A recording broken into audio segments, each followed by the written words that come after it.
Welcome to Upfront with Waheed Hussain.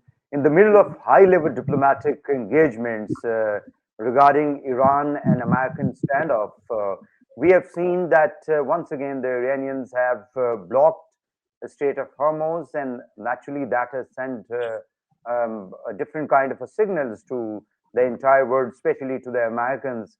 And still, we'll see that how the Americans government and especially the President Trump is going to respond. So we are going to discuss the same issue once again, that how uh, the mediation that the Pakistani leadership, both the civil and the military leadership, has been conducting for last many days. Especially, we have seen that our field marshal has concluded his 3-day visit to Iran. Similarly, we have seen our prime minister and the deputy prime minister who was visiting Saudi Arabia, then Qatar, then Turkey, and then they had held a very busy, meetings with the leadership of those countries and other countries who were there in Turkey. So I have a very prominent and esteemed guest with me today, Dr. Muhammad Khan. He has been associated with the academia for last over 3 decades, and he has been serving in NDU and then in Islamic University, Islamabad. Thank you very much, Doctor, for joining me. Kindly tell me that how you see this re-blocking of Strait of Hormuz, and do you think that the argument Iranians are giving that once we have left, all the international ships, commercial ships to flow in and out of the Strait of Hormuz, the Americans should have also, ended the blockade of Iranians? Thank you very much, Bhai Saab. It's a pleasure talking to you, and particularly about the international scenario where Pakistan has been intimately and dedicatedly involved in a diplomacy which indeed saved the world, which saved the region, and which saved the world from a destructive war which President Trump has warned to Iranians that their civilization, their history is going to be eliminated. So Pakistan came into play at that particular time and made an effort, a diplomatic, hectic effort, whereby uh, compelling both sides, requesting both sides that there should be a ceasefire. As a result of that, we have seen that first phase of talks took place at Islamabad, and that phase was very, very successful. Top leadership of United States of America and Iran took part in the dialogue, Islamabad talks, except state of Hormuz and nuclear issue of the Iran. Everything was settled. Both sides went in a way satisfactory.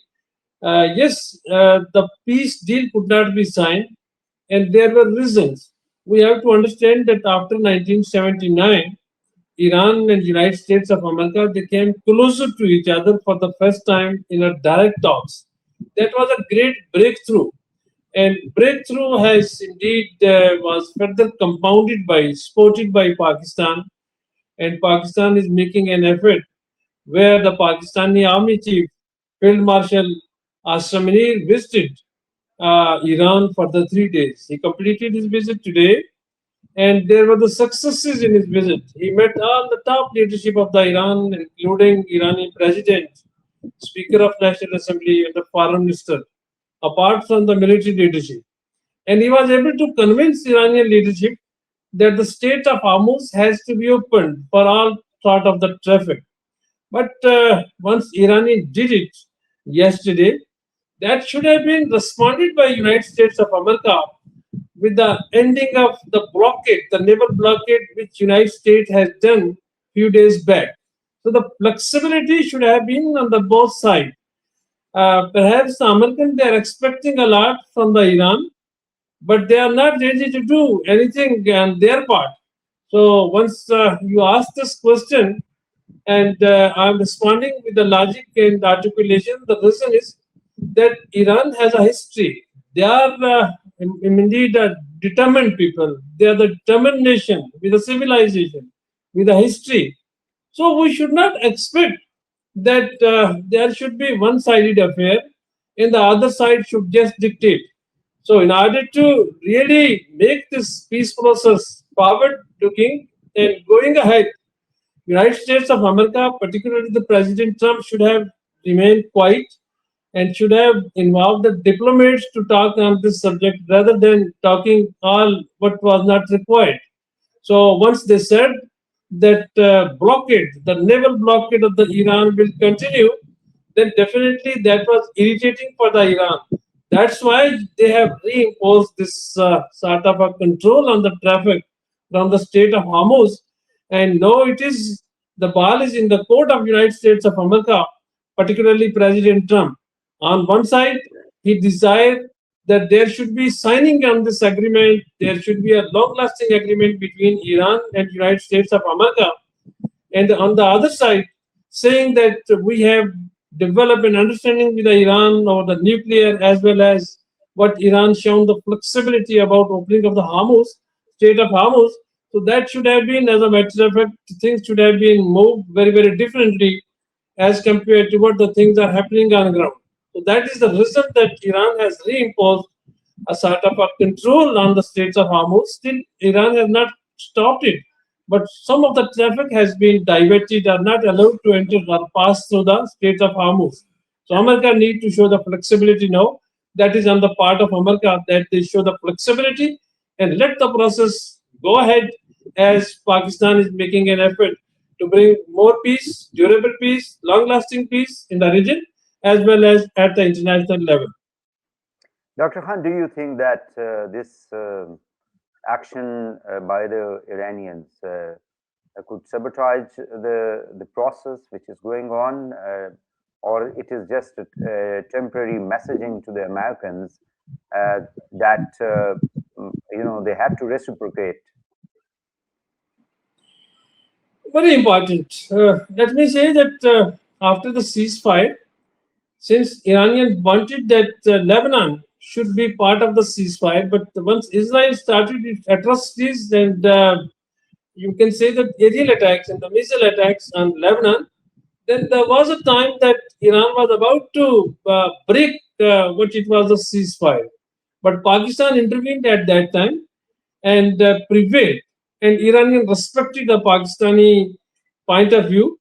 And later, now, yesterday, that was also, that has also been made part of the ceasefire, and you can say that agreement is going to be effective on the Lebanon also.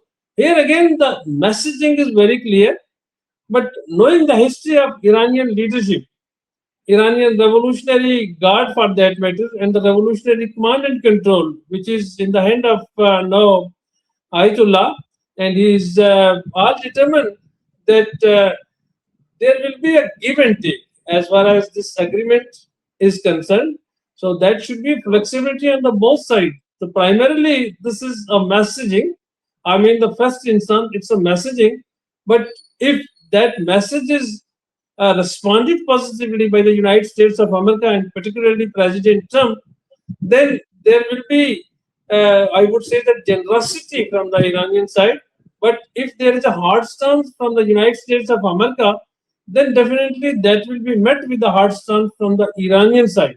So Iranian nation is very clear that they can die, they can sacrifice, but they are not going to surrender, number one, and they are not going to compromise as far as their national and strategic interests are concerned.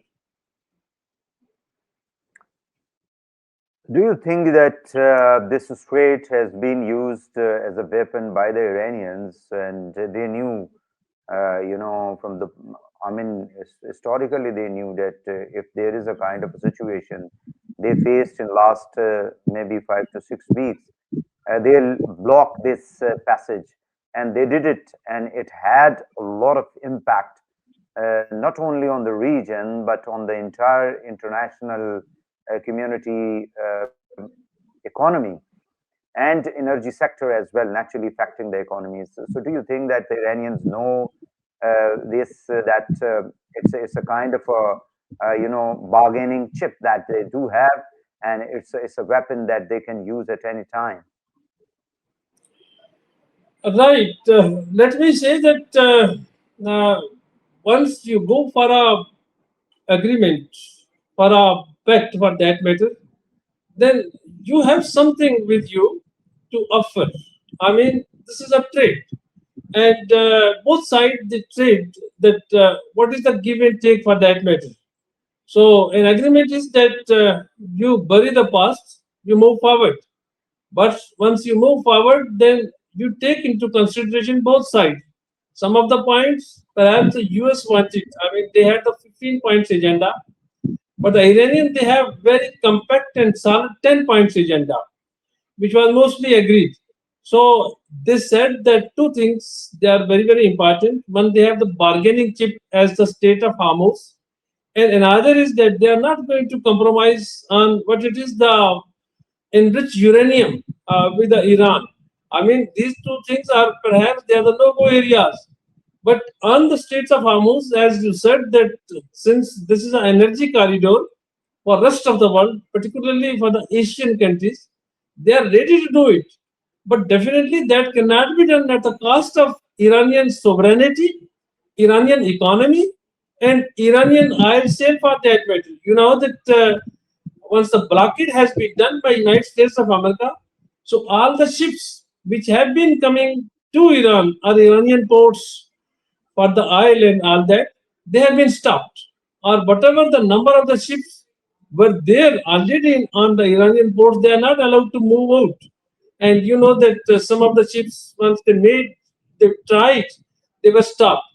So if United States of America desired that they should close all the routes for the which are necessary for the existence of the Iran or to continue the Iranian economy for that matter, and allowing others' economy to grow and prosper through this energy corridor, that is through this Straits of Hormuz, then I think the contradictions are there.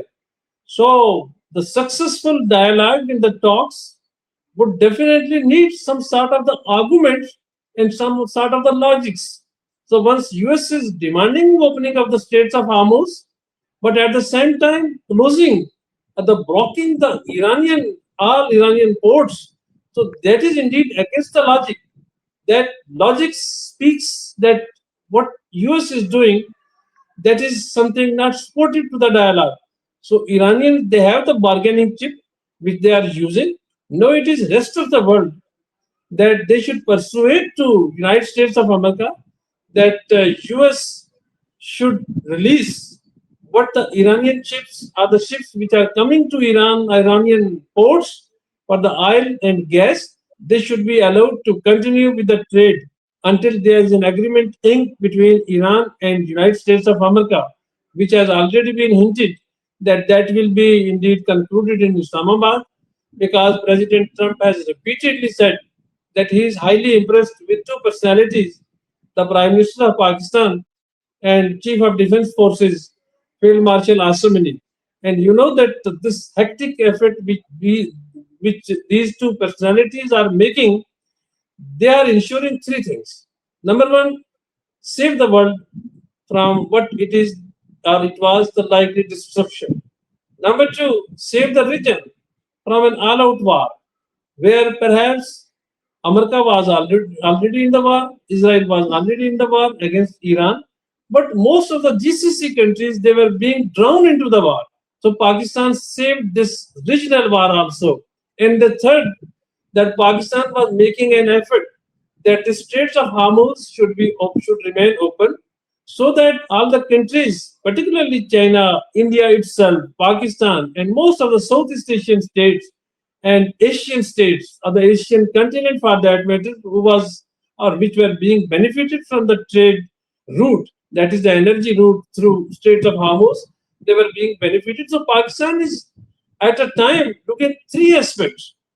So all these aspects, I think, uh, making an effort for making a breakthrough or indeed creating the grounds for this agreement and the pact, Pakistan deserve appreciation, but Pakistan desire that flexibility should be on the both sides, because Pakistan did a lot to Islamic Republic of Iran while pursuing their leadership.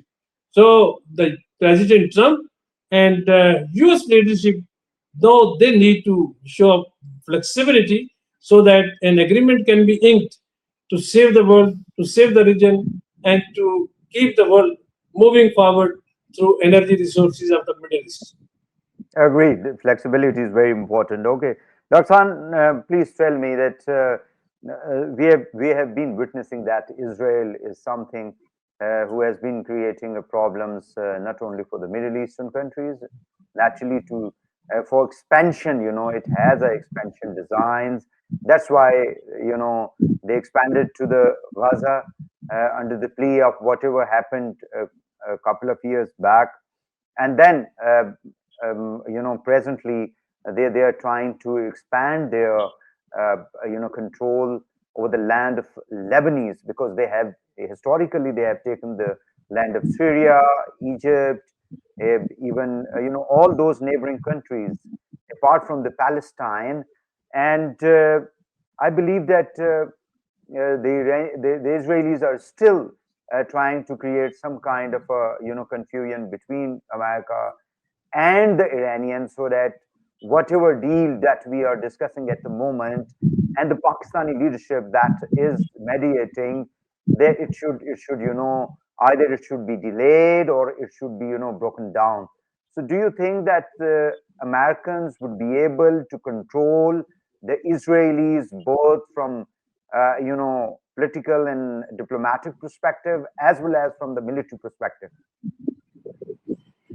So let me tell you that your last part of the question first, that Pakistan is determined to save the world, and Pakistani leadership would continue. Otherwise, after the first round of the talks, Pakistan would have abandoned this entire process. But you have seen the military leadership of Pakistan under Field Marshal Aslam Ali is all out to indeed bridge this gap. And number two, the political leadership under Prime Minister Shahbaz Sharif is indeed pursuing the Middle Eastern countries. All that we know that whether Iran or GCC countries, they are our brothers. So we are performing our duties, and Pakistan is an ideological state, would not like. It is part of our foreign policy to promote peace at the global level. So Pakistan is doing at will, and Pakistan will continue to do it. Pakistan will not abandon it. Number one. Number two, we have to see the expansionist designs of state of the Israel, the Zionist state for that matter. Since October 7, 2023, that Zionist state has been oppressing, killing, and making a genocide in Gaza and even the West Bank for that matter. So you have seen that over 80,000 people they died in the Gaza, and that more than 200,000 they were injured. Everything was destroyed in Gaza. So all was done through an evil plan that was expansionist design of the Middle East, Israel in the greater Middle East. And once you are talking about the Lebanon, yes, they have the settlement issues. They want that Jewish settlement should be expanded now to Gaza, to rest of the parts of the West Bank, and even to the borders of Lebanon for that matter. And let me say, let me say that once we talk about the greater Israel in a greater Middle East, so that agenda Netanyahu is pursuing, and America has been drowned into this war. It is not a war of Americans. It is war of Israelis, the Zionists for that matter. So the Zionists have their own design, and American people, they understand. That's why they are protesting against this war against Iran. And earlier they were protesting, some quarter were protesting the Israeli war against the Gaza people for that matter.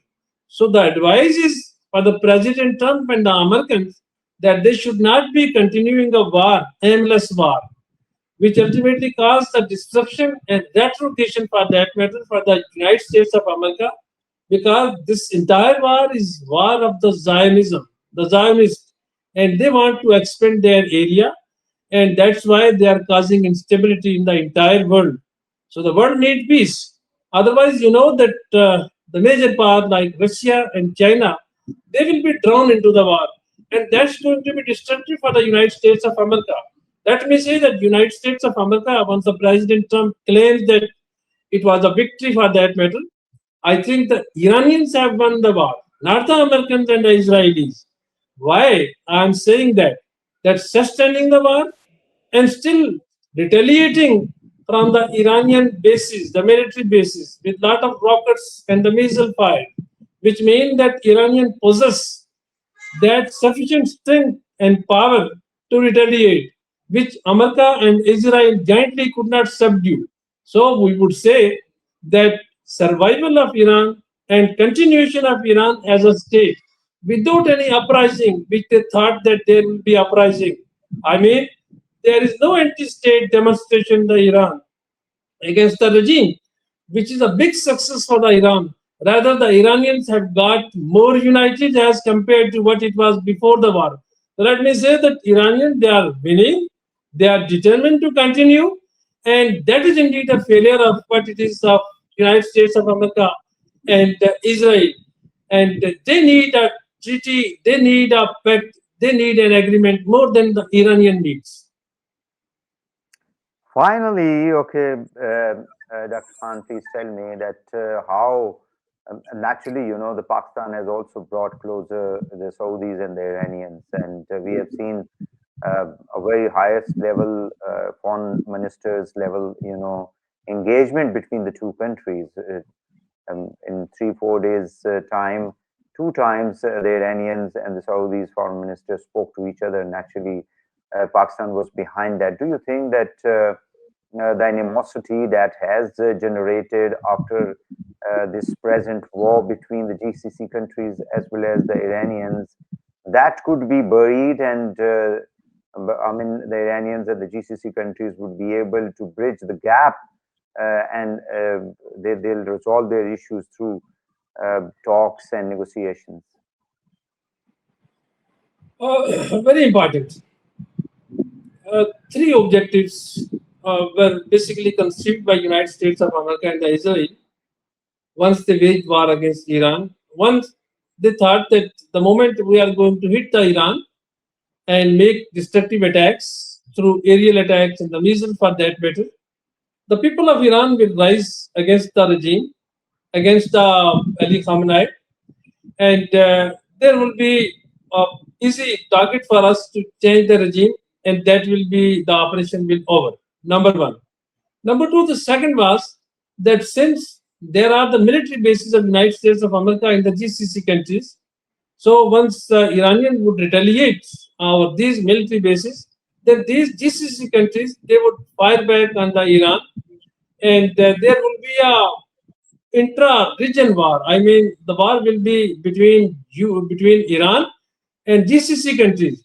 So that will be end of the Israeli war and the American war, and this will be a direct war between GCC countries and Iran. So Pakistani diplomacy has avoided that part of the war, and still Pakistan is taking care of all the GCC countries that they should be communicating with the Iran. Reason being that Iran did not attack covertly or overtly against their facilities or the humans for that matter or the civilian population. The attacks mostly have been resorted to the military bases, except few attacks which were fired either by some other part or Iran. Otherwise, most of the attacks they were on the military bases. So America wanted that way, Israel wanted that way, but the Pakistani efforts, indeed hectic efforts, saved this intra-regional war between GCC countries and Iran, and Pakistan is still making an effort. And the third dimension, let me say, the most important dimension was conceived by US and Israel that once there will be intra-regional war between Iran and the GCC countries, then GCC countries will be provided huge weaponry, I mean war munition, weapons and ammunition, for whom they will charge, as they did it during the Operation Desert Storm and thereafter to the GCC country. So it was indeed a concept of the war economy. I mean, all the weapon will be US. I mean, US will be providing the weapon, and this weapon, through this weapon and weaponry, Muslims will be killing each other. So that sense prevailed here in Islamabad, in the political and the military leadership of Pakistan, and they have saved the region and they are saving the world. Now it is up to these countries, and particularly United States of America, that would they continue instability, would they continue with this threatening tone and language, or they would be talking about the peace. So predictability is most needed at this trying time.